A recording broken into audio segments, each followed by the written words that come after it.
Assalamualaikum warahmatullahi wabarakatuh. Perkenalkan, saya Mihra NIM 21122002 ingin mempresentasikan tugas kajian dan pembelajaran matematika keislaman dengan materi operasi bilangan bulat. Bilangan bulat. Pengertian bilangan bulat. Bilangan bulat adalah bilangan bukan pecahan yang terdiri dari bilangan bulat positif, bilangan nol, dan bilangan bulat negatif. Himpunan bilangan bulat dalam keislaman. Penulisan himpunan bilangan bulat atau simbolnya Z, min 3, min 2, min 1, 0, 1, 2, 3 dalam agama tertentu telah dianalogikan dengan perjalanan hidup manusia sejak lahir, dimulai dari kiri menuju ke kanan. Analoginya adalah bahwa manusia ketika lahir sudah berada dalam kenegatifan karena sudah menanggung warisan dosa dari Adam dan Hawa. Analogi ini jelas bertentangan dengan ajaran Islam karena Islam menyatakan bahwa setiap manusia dilahirkan dalam kondisi fitrah dan suci. Penulisan bilangan bulat dalam keislaman. Pada penulisan himpunan bilangan bulat Z sama dengan min 3, min 2, min 1, 0, 1, 2, 3 ada pertanyaan yang dapat diajukan. Mengapa tidak ditulis Z sama dengan 3, 2, 1, 0 plus positif plus 1 plus 2 plus 3? Analogi yang dapat dilakukan dari plus 3 yang cukup ditulis 3 bahwa kepositifan diri sendiri itu tidak perlu ditonjol-tonjolkan. Sebaliknya, tidak menulis min 3 dengan 3 bahwa kenegatifan diri sendiri itu perlu senantiasa diingat-ingat untuk menghadirkan rasa penyesalan dan tobat. Hal ini berdasarkan pada hadis Nabi Muhammad SAW bahwa tanda-tanda kebahagiaan dua diantaranya adalah: satu, senantiasa mengingat keburukan atau kenegatifan, dan yang kedua, senantiasa melupakan kebaikan atau kepositifan yang pernah dilakukan.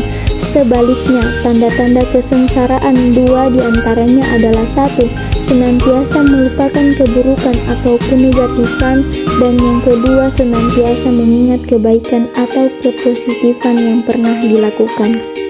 Kita ke operasi bilangan bulat, di mana yang pertama operasi penjumlahan bilangan bulat. Ada contoh 8 plus 7 sama dengan 15. Positif 8 ketika ditambah dengan positif 7 menghasilkan bilangan positif yang lebih dari 8. Contoh kedua, min 8 ditambah 7 sama dengan min 1. Negatif 8 ketika ditambah dengan positif 7 menghasilkan bilangan yang lebih dari min 8. Kesimpulan, analogi yang dapat dilakukan: yang pertama, kebaikan demi kebaikan yang dilakukan seseorang akan menghasilkan nilai kebaikan yang lebih besar dari kebaikan semula. Kedua, keburukan yang diikuti dengan kebaikan akan mengurangi nilai keburukan yang pernah dilakukan seseorang. Yang kedua, operasi pengurangan bilangan bulat. Ada contoh 8 tambah min 7 sama dengan 1. Positif 8 ketika ditambah dengan negatif 7 menghasilkan bilangan yang kurang dari 8. Ini menunjukkan kebaikan yang diikuti dengan keburukan akan mengurangi nilai kebaikan yang pernah dilakukan seseorang. Contoh yang kedua, min 8 ditambah min 7 sama dengan min 15. Negatif 8 ketika ditambah dengan negatif 7 menghasilkan bilangan yang kurang dari 8, min 8. Ini dimaksudkan keburukan demi keburukan yang dilakukan seseorang akan menghasilkan nilai keburukan yang lebih besar dari keburukan semula. Operasi ketiga yaitu operasi perkalian bilangan bulat. Handoyo mengembangkan analogi kejujuran melalui sifat operasi perkalian bilangan bulat. Yang pertama, positif dikali positif sama dengan positif. Maksudnya benar. Jika dikatakan benar, maka perilaku itu benar. Yang kedua, positif kali negatif sama dengan negatif. Maksudnya benar. Jika dikatakan salah, maka perilaku itu salah.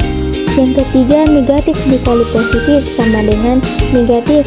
Maksudnya salah. Jika dikatakan benar, maka perilaku itu salah. Yang keempat, Negatif dikali negatif sama dengan positif. Yang salah, jika dikatakan salah, maka perilaku itu benar. Yang keempat, operasian bilangan bulat. Contoh ini kemudian secara analogi induktif digunakan menjelaskan dengan bentuk pemberian dibahagi harapan sama dengan hasil. Diartikan bahwa semakin besar harapan untuk suatu pemberian, maka sebenarnya hasilnya makin kecil. Sebaliknya, pemberian yang semakin tidak disertai harapan balasan atau ikhlas, maka hasilnya adalah semakin menuju tak hingga.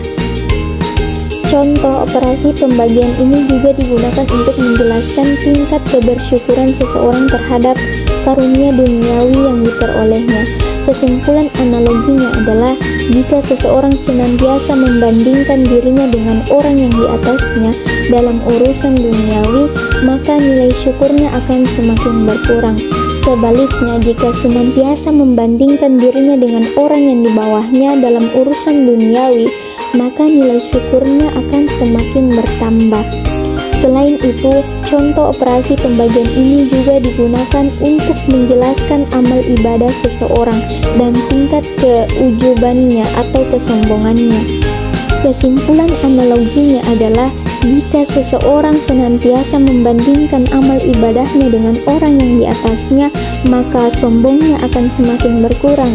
Sebaliknya, jika senantiasa membandingkan amal ibadahnya dengan orang yang di bawahnya, maka sombongnya akan semakin bertambah.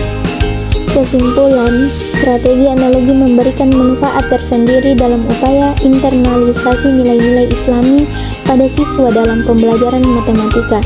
Beberapa contoh yang diberikan masih sangat terbatas pada bilangan dan operasinya. Harapannya semoga pembaca dapat mengembangkan analogi-analogi yang lain untuk internalisasi nilai-nilai Islami kepada siswa dalam pembelajaran matematika.